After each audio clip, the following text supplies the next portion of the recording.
Charles Blé Goudé ont créé un véritable séisme médiatique et politique visiblement, entre révélation et confidence. Plusieurs personnalités ont été directement mises en cause, parmi elles Demba Traoré, ancien cadre du FPI, ex-vice-président exécutif du PPACI, ex-président de la Commission électorale et application numérique de la CEI, et qui oppose aujourd'hui son droit de réponse. Il souhaite rétablir sa version des faits et apporter des précisions en lien avec les déclarations de Charles Blé Goudé. Le COJEP a brisé le mur du silence. Accusé d'avoir trahi son mentor, l'ex-président Laurent Gbagbo et toute la gauche, celui qu'on surnommerait le général de la rue, a cité des noms et des faits qui seraient à l'origine de sa séparation avec celui qu'il considère jusque-là comme son père, Laurent Gbagbo. Parmi ces noms, l'actuelle épouse de Laurent Gbagbo, Nadi Bamba, qui aurait envoyé Diaby Youssouf, son directeur de cabinet d'alors, jusqu'à La Haye, lui faire cette annonce. En ce qui me concerne, le président Gbagbo n'a pas refusé de me recevoir. Ali, je n'ai jamais voulu parler.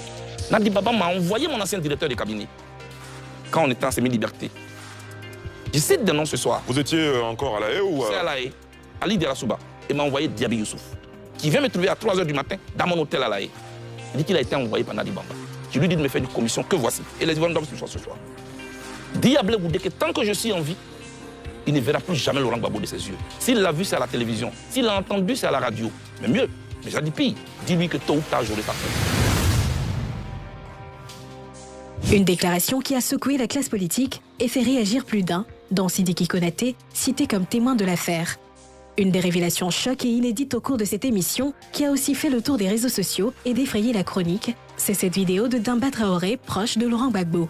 Nous sommes en 2020, lorsque Demba Traoré accuse Charles Blé Goudé. Les gens comprennent ça. Il était là quand le président Laurent Gbagbo me dit « Demba, accompagne-moi pour que je parle à cette dame. » Cette dame n'était personne d'autre que la femme de Blé Goudé, Solange.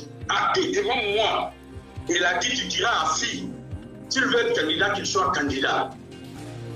Mais qu'il ne me tienne pas de faussaire. Parce que c'est moi qui ai signé le document pour être au Congrès, pour être candidat à la présidence. »